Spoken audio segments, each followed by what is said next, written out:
Greetings, everyone, from the city of brotherly love, also the city of a giant parking track, Philadelphia, PA. Wow, I found that out the hard way. First 24 hours, I must have spent $50 at least on garages and meters. So take that under advisement. If you're coming to Philadelphia, PA, make some arrangements for your vehicle, or you will get scalped as I did. I think I have a reasonably safe place for it now. At least I'm hoping. I'll find out soon enough. But let me not digress. This is going to be another somewhat long video, part two of Hebrews, the heroes of faithfulness. And that's right, I said faithfulness, not the heroes of warm and fuzzy thoughts about Jesus. No, these are actually the heroes of fidelity to God, those who followed the hard road that led to life and made it. These are the people that the author of the letter to the Hebrews holds up as examples of faithfulness to brothers of his who were struggling with persecution, who were struggling with estrangement from families, from friends, from people who couldn't believe that they had turned their back on their community, on their religion, and were now following this despised, executed criminal called Jesus of Nazareth. They were wavering.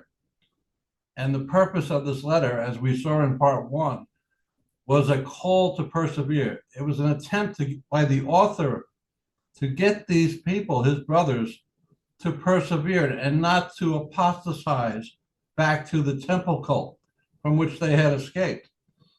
We're not sure when this letter was written. We were reasonably sure it was written within the first 3 decades of the crucifixion, because the temple cult is still active in Jerusalem. And the opportunity for them to apostatize, the readers of the letter to the Hebrews, the opportunity was there for them to go back to the temple cult from which they had came. And so the author to the letter to the Hebrews, he spends a lot of time explaining why Christianity is so much more superior to the old temple cult, a better sacrifice, a better priest.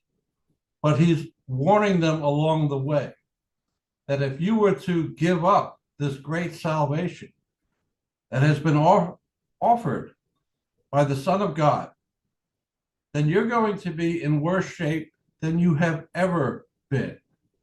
So this letter is a dire warning. It's a call for perseverance. It's not a discussion about soteriology and a slap on the back, a pat on the back for having picked the right soteriology, for having trusted in the right claim for getting righteous with God. It's not what it's about.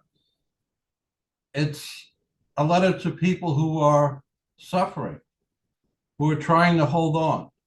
And this author is trying to give them reasons to hold on, good reasons to hold on. And I think he succeeds. Okay, so in part two here, I'm not going to spend much more time on the context than I just did right now. I went through the context in part one. I talked about the 14 verses that precede Hebrews chapter 11 and the 13 verses that come directly after, from Hebrews chapter 12, verses 1 through 13.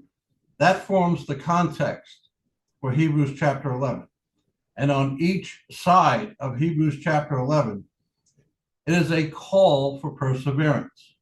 Again, see part one. If you miss that, you're not going to really understand the context of Hebrews chapter 11. I mean, you can read those verses yourself and see what I'm talking about, but I actually go into some depth in part one about why the author is talking about persevering, and he's not talking about anyone's theory of salvation.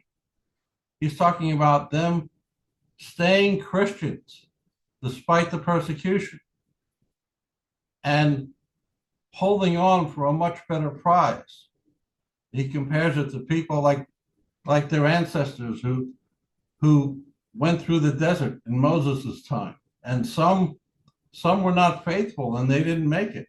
But the ones who were faithful crossed over to the other side. And that's what he's trying to say in this letter here. Remain faithful, and you're going to cross over to the other side. You're going to make it to the promised land if you hang on. That's what he's talking about in Hebrews chapter 11. Now, before I get into that, I want to say to you people who have been tagged and who are wondering, who is this Charlie Michaels? Why did you tag me? I don't know you from Adam. Here's your answer, okay? You are either the owner of a channel that has censored me, or you are visiting one, or you've been to one, and you've commented on that page.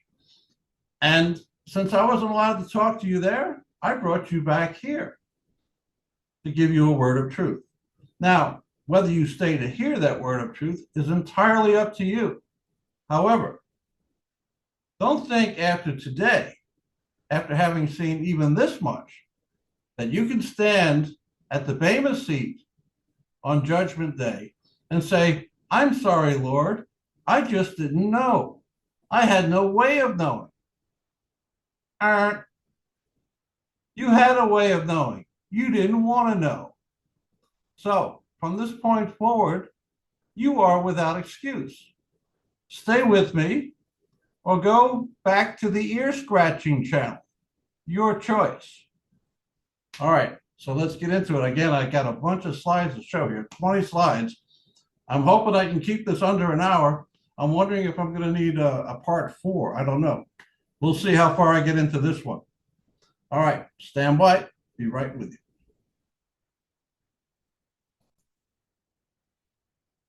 Before we can get into Hebrews chapter 11, verse by verse, I believe we're going to go through the first 16 verses in this part 2. At least I hope we will. I can't predict for sure. But I do have some slides to show you first before we get into those first 16 verses. I want to talk about where we get this Greek word for faith, pistis. I want to talk about where that came from. I also want to do a little bit of elementary discussion on the Koine language and the use of nouns. And now I know a lot of you have your eyes will glaze over when we start to talk about grammar issues, grammatical issues, original language issues. I know sometimes it can be a bit dry.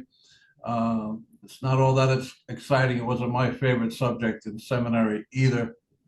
However, we have to understand that this original language, okay, is a bit, in the case of Hebrews 11, I think it's clearer in the original languages than you're going to see in the King James Version. What I mean is, in Hebrews chapter 11, we see the same word repeated again and again. Faith, faith, faith, again and again, in faith, by faith. But we don't understand necessarily how that word faith functions in these sentences in Hebrews chapter 11. But the people, the original readers of Hebrews chapter 11, who read this in the Koine Greek, they could tell, I believe, a lot better than we can what is being said in these sentences because of the way the Koine language is constructed, because of its use of cases, case endings. And so I want to spend 5 minutes talking about that. I'm not going to wear you out with that, but I do need to show you why, when that noun that gets translated in English, faith, is in the dative case, it means something different than when it's in the nominative case, or when it's in the genitive case, or the accusative case. And it's in all 4 of those cases in Hebrews chapter 11. And it can be a bit confusing.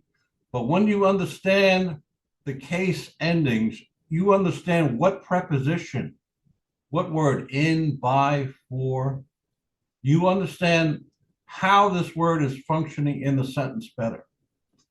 And you'll understand as we go through this that it would be an absurdity to interpret this noun, faith, as a verb meaning trust. You'll see what I'm talking about, but I gotta take it step by step. And again, I'm gonna try. I don't want to wear you out with the original language issues. However, it is necessary. It's necessary preparation for when we get to the actual text. You'll see why the use of the dative case, and it was a choice made by the author. He uses a particular case to say something, and we don't quite get that in the English translation. You'll see what I mean. So, but I want to start by talking about this word itself, pistis. That is the transliteration of the Greek word, pistus. We call it. We say it's pistis. This is G4102. It is the noun that gets translated faith, and there's a word family that includes pistuo, which is the verb, which is the action of this noun, faith. Reflexively, it's been translated believe, although I believe in many cases it should be translated does faithfulness. Depends on the context. Like so many Greek words, everything depends on the context. I've said this in multiple videos. Koine is a much smaller language than English. So you have so many words doing multiple duties. Many words have 3, 4, 5, 6 different denotations.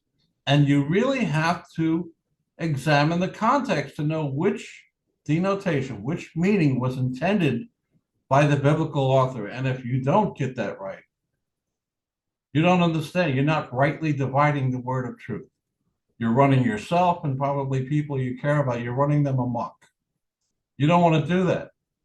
So to some degree, we do have to understand. We have to have some minimal understanding of how this language that was used to spread the gospel, how it worked to some degree. We don't have to be scholars. I'm not a Koine scholar. My own studies have forced me to get into this a bit more than most people. Let's put it that way. I would be at best an intermediate level Koine understander. We don't have to be experts in Koine, but we should understand some basic things, like Koine is a smaller language. Like the words we read in our New Testament are choices made by translators. They're not exact one-for-one equivalents in the English language. It's not like you can pick up a Koine dictionary and you're going to go, oh yeah, it's that English word there. That's what that Koine word means. It means this particular English word. No, it means a range of English words. And you have to pick the one that best fits the context. And if you don't get it right, you end up like the layman's seminary, or you end up like Praise I Am, or half a dozen other YouTube preaching quacks who don't know what in blazes they're talking about and are perversely proud of it. You don't want to do that. You don't want to be that guy. You want to rightly divide the word of truth. And you've come to the right channel for that. Thank you for visiting. Let's get into it. Okay, to understand the Koine noun pistis, you must know the word's etymology. That's the history. Where does this word come from? In Greek mythology, pistis, the ancient Greek, it was a personification of good faith, trust, and reliability. It was a god. The Greeks had a god for every type of virtue. Well, this type of virtue was good faith, trust, reliability, someone you could count on. Nothing about someone who was credulous, someone who believed everything you told them. No, it's talking about somebody who could be trusted, not somebody who was always trusting. No, trustworthy. In Christianity and in the New Testament, pistis is typically translated as faith. Yes. And the verb pistuo which comes from this noun, is translated as belief, even though most of the time, especially in the Gospel of John, it's talking about doing faithfulness, not talking about doing credence. Okay, the Roman equivalent was fides, from where we get sola fide, another badly misunderstood term. Okay, a personified concept significant in Roman culture. Yes, fides. All right, so let me move it along here. There we go. All right, so I'm talking about Koine nouns and how you need some understanding of how these nouns are constructed in Hebrews chapter 11 to understand really what they're saying. So I'm going to give you like a real quick crash course in Koine nouns in their grammatical cases. So we use prepositions where in English we use to, of, in, by, with. They don't do that in Koine Greek. They add those prepositions by attaching it as the last syllable of the noun. And they call that a case ending. And sometimes it can be more helpful, more specific than our own of. Let me put this down here for a second.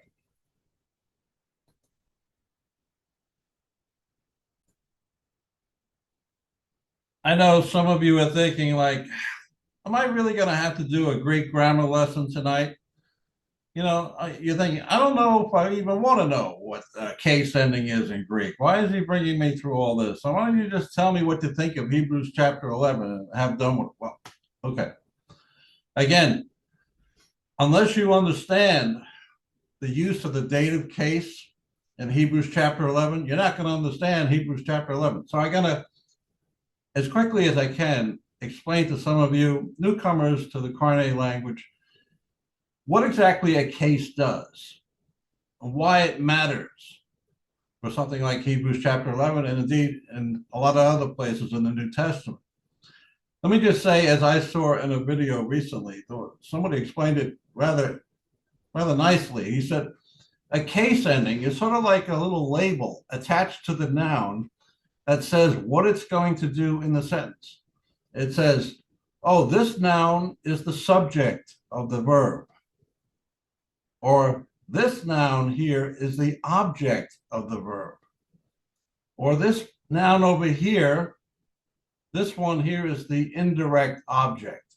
So these case endings, instead of having prepositions like in, of, for, the case ending tells you what that noun is doing in a sentence. And it's more important than the word order, as we're going to see. The word order in Greek doesn't determine the meaning of the sentence. You can move these words around a lot of different ways. What determines the meaning is the case ending. And again, that's important in Hebrews chapter 11, especially if we're talking about the dative case, you're going to see, because it shows who is the recipient of the faith, who's doing the faith. And how does that make sense if we're talking about trust? We're talking about obedience, loyalty. All right, so that's why I'm getting into it a little bit. But I'm not going to, believe me, I'm not going to take you out to the weeds here. We're going to go through this rather at a rudimentary level, elementary level, and then I'm going to move on to the text. And you'll see when I get to the text why I even brought this stuff up at all. Okay, so stand by. Now, I really shouldn't drink coffee when I'm doing these videos, but for some reason the coffee makes my throat constrict. And if I'm talking a lot, I feel like I'm ready to choke or start coughing at you. So I don't want to cough in your face, but I don't want to give up my coffee either. So if I have to pause and cough, I will, but not at you. All right, so again here, Koine nouns are assigned grammatical case forms, genders, which we're not really going to get into here, and numbers that describe that noun's function within a sentence. So let's go back to, what was it, 6th grade English? Remember, we were throwing paper airplanes at each other, and the English teacher was desperate to get our attention and tell us what these different parts of speech were, like a noun. And a noun is a person, Jesus, a place, Bethlehem, or a thing. That's what a noun is, remember? Um, then we had verbs and adverbs and adjectives and stuff like that. I know it was dull then, it's kind of dull now, but bear with me. I'm taking you someplace with this. Okay, so unlike English, all Koine nouns are assigned to one of three genders: masculine, feminine, or neuter. That's something you should know, but it's not going to be that important to this particular study, but something I need to add there. It's not just a matter of case forms. You also have to understand them, what the gender of the noun is sometimes to really figure out what's going on with that noun. Also, in Koine, nouns have a number, just like English. They're either plural or they're singular. Let's see. Okay, yes, there are 5 grammatical case forms in Koine, and that tells you what that particular noun is doing in that sentence. All right, so let's go to this English sentence. Jesus called Philip. Okay, so in English, the word order, it tells us that Jesus is the subject doing the action of the verb called, and Philip is the object of that verb's action. Okay, Jesus called Philip. Jesus is the subject. Philip is the object. Not so in Koine. It's not about word order. In Koine, you can change the order of the words to Philip called Jesus. And if you're reading this, you're still understanding that Jesus is doing the calling by the case endings. Like I said, there's a little label that tells you what each noun is doing in the sentence. Okay, so we know that Jesus is the subject. He's the one doing the calling because that noun was constructed in the nominative case. And Philip, that noun is constructed in the accusative case. Okay, so 5 cases, nominative and accusative are 2 of them. A noun constructed with a nominative case ending usually serves as the subject of the sentence in which it occurs. Yes, there are exceptions, like where everything is going to be exception. But you see, a noun constructed in a nominative case, as we do in Hebrews 11:1, it's going to be the subject of the sentence. Once again, in the sentence, Jesus called Philip, Jesus is the subject. And so the noun Jesus will get the nominative case ending. It tells you what's going on. So it doesn't matter if Jesus is the beginning or the ending of the sentence. If he gets the nominative case ending, he's the subject. Philip is the object of that sentence, the object of the verb. So Philip would receive the accusative case ending. You don't have to memorize all this stuff. Just get a feel for what I'm saying. Get a feel for the idea that words are constructed for a particular reason in a particular way, and they tell us something important sometimes. You don't have to memorize any of this stuff here. You can go back and look at it again if you want to. I want you, for right now, I want you to understand that these words get constructed differently in Koine than they do in English. We see the same in English. The noun faith is written the same way again and again. Not so in Koine. And you'll see why that's important. All right, a noun with a genitive case form usually parallels a phrase in English with either of or from. Sometimes we see that case form translated with an apostrophe, and that indicates possession, God's word. So the noun can show possession of whatever that noun is saying. It possesses that quality of that noun. A noun is used in the vocative voice case to address someone directly. We don't see it as often. The vocative case or vocative case, as you prefer. For example, in the sentence, you, sir, the final syllable of sir would be constructed in the vocative case ending. All right. I want you to notice, though, in the above sentence, the preposition in is shorthand for through the means of. So when I say down here,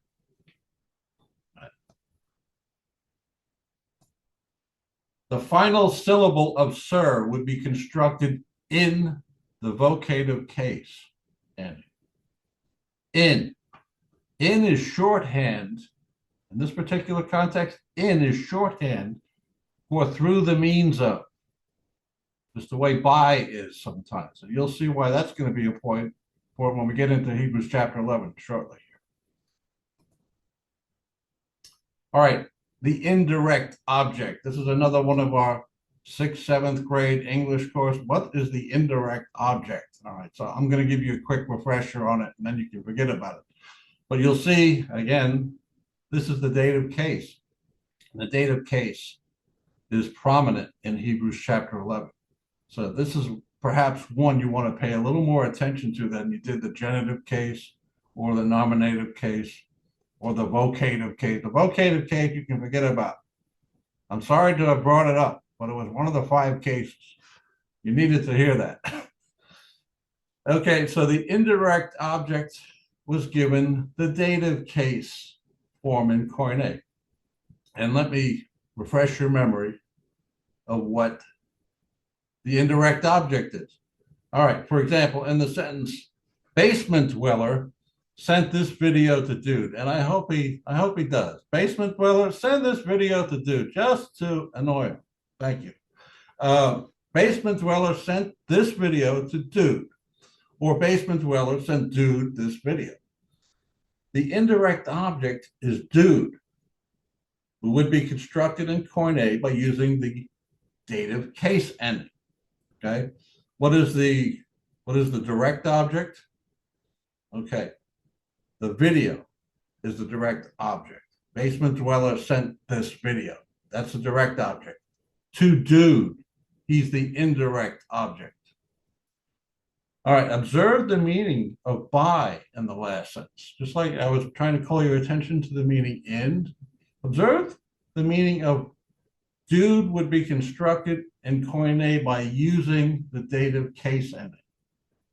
Let me highlight that here.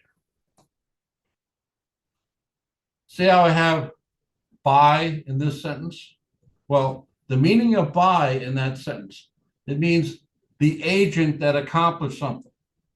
And we're going to see that in Hebrews chapter 11 again and again. By faith, by faith, by faith. Well, it's the agent that accomplishes something in the dative case. All right.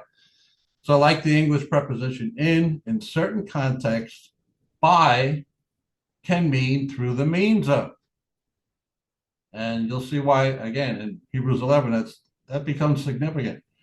A noun constructed using the dative case, ending in Koine, usually parallels a phrase in English with to, in, for, by, or with. And I'm going to show you a couple of quick 2-minute videos that will reinforce this point. Again, you'll see why in Hebrews chapter 11, something that we had to take into consideration. All right, here's something else before I get into those videos. Well, maybe I should get into that now, and then I'll come back to this. In fact, that is exactly what I'm going to do. Let me bring that video up, and then I'll reinforce the point about the dative case, which is really the most important case for this video. Again, all 4 of these cases, everything but the vocative case, is used in Hebrews chapter 11, but the dative case is repeated again and again. So I want you to understand a little better what the dative case is and why it's important for Hebrews 11. Stand by. So as the word says, in the mouths of 2 or 3 witnesses, every matter shall be established. Well, you've heard from 1 witness so far about the dative case. Let's hear from 2 others. I'm going to take about a minute from this fellow here, another minute from somebody else. But I want you to get a better feel for what the dative case is saying. Because when I went through it, I know I went kind of fast. Maybe you don't quite have a good understanding yet. Listen to this fellow for a minute, and you'll understand what this one particular case ending in Koine and what it has to say about how this particular construction of the noun works. And you'll see why, again, when we get to Hebrews chapter 11, where this particular case, the dative case, is relied on heavily. you'll understand why the prepositions that have been used in Hebrews chapter 11 are somewhat misleading. Somewhat misleading. And that's why we have a lot of confusion about Hebrews chapter 11. And that's why I am belaboring this business about the case ending of the noun pistis in Hebrews chapter 11. I think once you understand a little bit better that the dative case uses prepositions that are somewhat different than what we normally see in our English Bibles, which I believe were chosen for reasons having to do more with soteriology than with the best possible choice for the preposition that comes before the noun faith in Hebrews chapter 11. So have a listen to this gentleman here, and I'm going to play one more for you. Again, it's not going to be very long, but you'll have a better understanding. You listen to him, the other fellow, and myself. You'll have a better understanding what the dative case is in Koine Greek, why it's important in Hebrews chapter 11. All right, let's have a listen. Consider this English sentence. The boy threw a ball to the girl. We have one verb and three nouns. The verb is threw. The first noun, boy, is the subject. The boy is the one who throws. The second noun, ball, is the direct object. What is thrown? The ball is thrown. The third noun, girl, is the indirect object. The indirect object is affected by the action of the verb, but it is not the primary object of the action. The girl is not thrown, the ball is thrown, but the ball is thrown to the girl. Thus, girl is the indirect object. So let's look again at Psalm 49:7. He shall not give to God a ransom. Here the subject is he and the verb is give. Ransom is the direct object and God is the indirect object. In Lesson 8, we learned that the subject is typically in a nominative case, while the direct object is typically in the accusative case. Now we can add that the indirect object is typically in the dative case. So in conclusion, here's a summary of the four cases. The subject is typically in the nominative case. The genitive case is typically translated with the word of. The genitive case is often used to indicate possession. The dative case is typically translated with the words to, in, or with. The indirect object is typically in the dative case. The direct object is typically in the accusative case. Now, in later lessons, we will learn that the Greek cases have a variety of different uses, which are not included in this chart. I think Nevertheless, this chart captures the quiet most him common down uses here. of the four. And again, don't worry, there's not going to be any quizzes on this later. I just want you to see how the dative case changes the meaning of faith in Hebrews chapter 11. There's one more teacher I want to show you very quickly. We'll show him for about a minute. But pay attention, not to the Greek words that he has on the screen. We're not trying to understand the Greek alphabet here tonight. I'm not that ambitious with this lesson. What I want you to understand, though, is what the particular case ending signifies and what sort of a preposition should come before the noun. Remember, in Koine Greek, we're not using prepositions like in, by, of. In English, we use these prepositions to tell us what these nouns are doing in the sentence. We don't have them in Koine. We have the case endings. Remember, that's the little label that's attached to the noun that tells you what that noun is doing in the sentence. We don't need them in English. We have of, we have in, we have by, we have for. The question is, which preposition belongs in front of which noun? Well, the case ending tells us which English preposition should go in front of that which particular noun. However, certain ideologues who translated our English New Testaments thought that other words, other prepositions would be more suitable. And I strongly suspect that they chose prepositions on the basis of soteriology and not strict grammatical rules in Koine. Let me show you this fellow again here real quickly.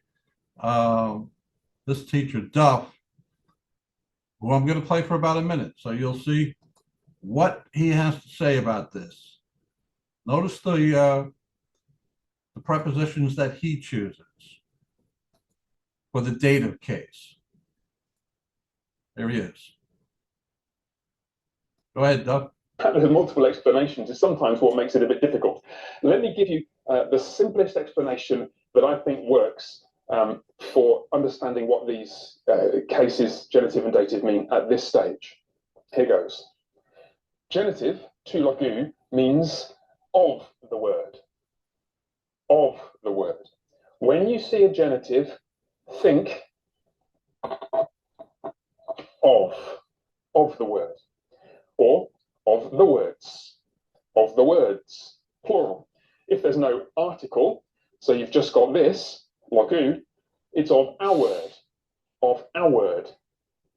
If it's just the article, just the noun, no article, it's of words. When you see the genitive, think of, okay? It's possible that you could have a word like truth in the singular, and it wouldn't be of a truth, it would just be of truth. But context will sort that out for you. The key thing is when you see a genitive, you think of. Okay. When you see a dative, you think not of, but to or for. To or for. So to logo means to the word or for the word. Tois logois means to the words or for the words. And of course, if the article is missing, it's the same again. It's to our word or for our word or two words or four words and so on. That's the key to getting a sense. All right, so let me stop him here. These two Koine professors, when they were speaking about the dative case, they said the preposition that needs to go before the noun, you're converting this noun that's constructed in the dative case, you're converting that into an English phrase. Again, because you have a case ending which basically adds on the prepositions that belong. So in the dative case, what these Koine professors have said is that we should have with, to, and for. You see a noun in the dative case, it should be preceded by the English preposition to, or for, or with. Now you can, in certain circumstances, include in or by. But as I tried to point out in the earlier slides, in or by, when you're talking about through the means of, how something was accomplished through the means of, the agent that accomplishes something, in or by. All right, so we're going to keep that in mind as we get into Hebrews chapter 11. Stand by. This is another issue when it comes to biblical hermeneutics, biblical interpretation, word order. This is another case where it's not set in stone. It is a translator's choice, the word order. All right. When we see Koine words with different case endings, we have to figure out, how do you put this sentence into English? Because if you go word for word, if you were to translate the Koine word for word into English, the semantics, the word order would create a jumble in English. So you have to examine the case endings. You have to examine the gender, the number. It's a bit of a process. However, what I'm saying here, I'm not trying to teach you that process. I'm trying to emphasize this point. It is a choice made by a translator, how to arrange the word order. And sometimes this choice of the word order of these Koine words, when they are reassembled and put into an understandable English sentence, sometimes the choices made are dictated by soteriology, by a theory of salvation. And in the case of Protestants and Calvinists, they made certain word order choices that agreed with their theory of salvation. Their word order choices were informed by their theory of salvation, perhaps despising the context. One example here, Revelation 13:8. At some point, there's another spurious proof text I want to talk about, which is 1 John chapter 5, verse 1. That's another case where the word order chosen, in my opinion, was fairly dubious. It was chosen to support easy believism. I'll get into that discussion when I do that video. But just to pick one example of what I'm talking about, and this will come into play when we talk about Hebrews 11, verse 2 and verse 3. The choice of where to begin a sentence and where to end a sentence is made by your choice of word order, what you think the word's function is in that particular group of words, sentence. Let me just show you quickly here. In Revelation 13:8, we have different translations with different word orders. And the point of showing you this is, again, to say that it's not simply a matter of dictation. There are choices made.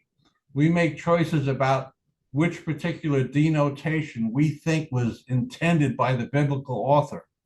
Did he mean faith in the sense that he's trusting something?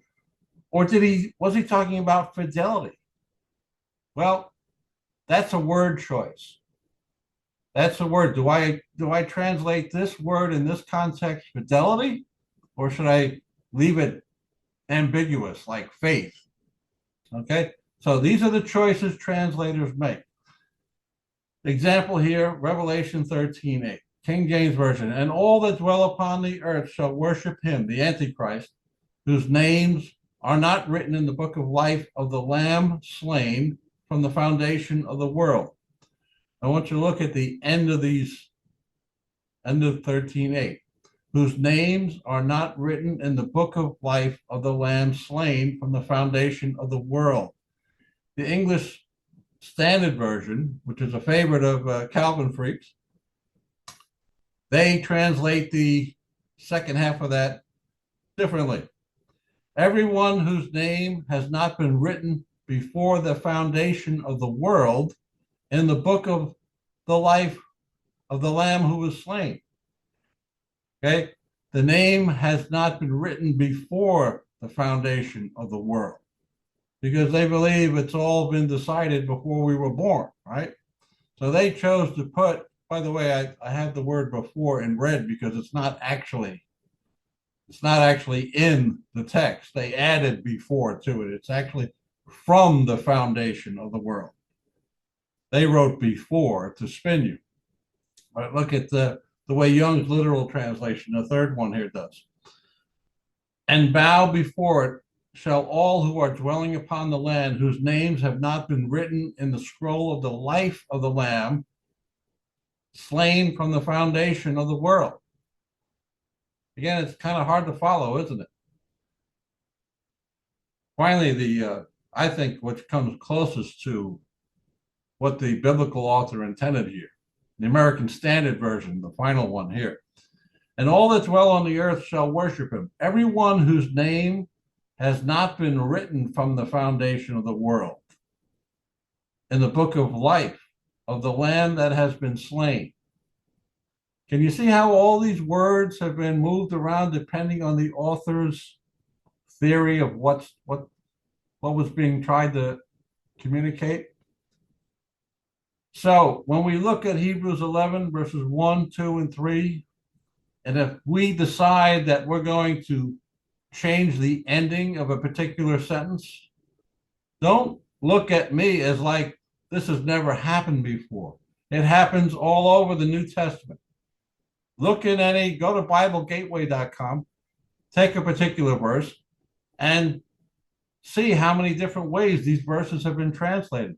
Again, it's a translator's choice, and a lot of times it's informed by their own theory of salvation. All right, so briefly here, just to remind you before we get into it, we're getting close to getting to the actual text at long last. Again, this noun pistis this most important noun, I think, in the entire New Testament. It has these two different definitions: faith and faithfulness. And by faith, you could be talking about allegiance. You could be talking about a belief in something. It's a noun, right? You could be talking about trust. You have this confidence. Or you could be talking about fidelity. And it comes down to context. Always remember that. When you're trying to figure out which denotation of a particular Koine word, you have to examine the context. And if you don't get that straight, you're not going to understand. You're going to subvert the word of God. You're not going to interpret it. You're going to subvert it, undermine it, overthrow it. All right. Let me show you something else that faith doesn't mean here. I can. Then we're going to get into this text at long last, Hebrews chapter 11. Start with verses 1 to 3. But I want to show you something else. Let me stop this here.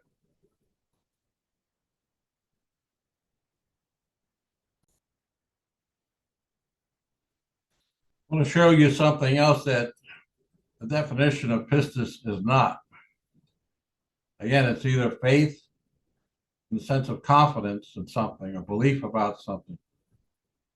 Remember, it's a noun, it's not an action. It's a thing. You have confidence. Or it's a description of a trait, faithfulness, fidelity. But you know what? What it's not is a description of credulity. Because credulity is not a virtue. Fidelity is.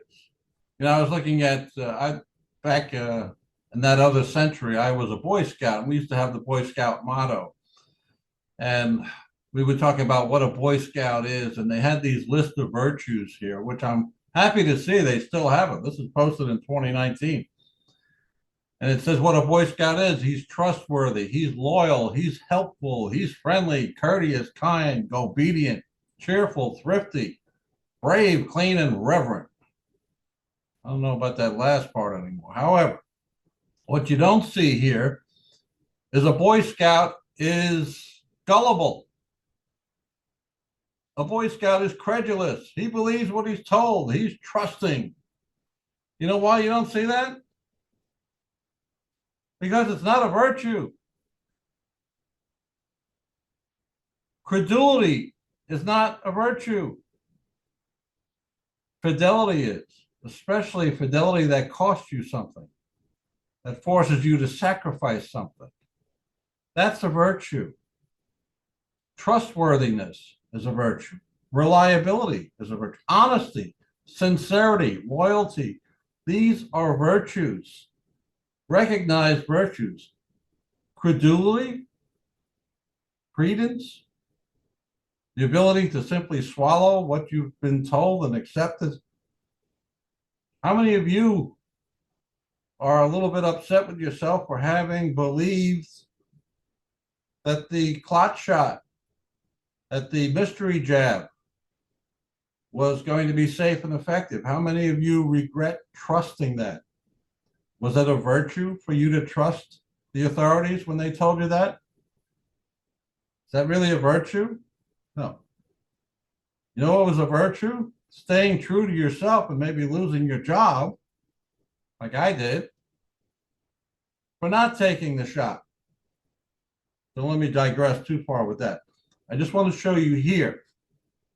Again, if we're talking about virtue, something that God should reward, faithfulness is something that should be rewarded. A lack of skepticism, a talent for suspending disbelief, is that something that really should be rewarded? Think about it. All right, let me get back to my slideshow here. And finally, we're getting into Hebrews chapter 11.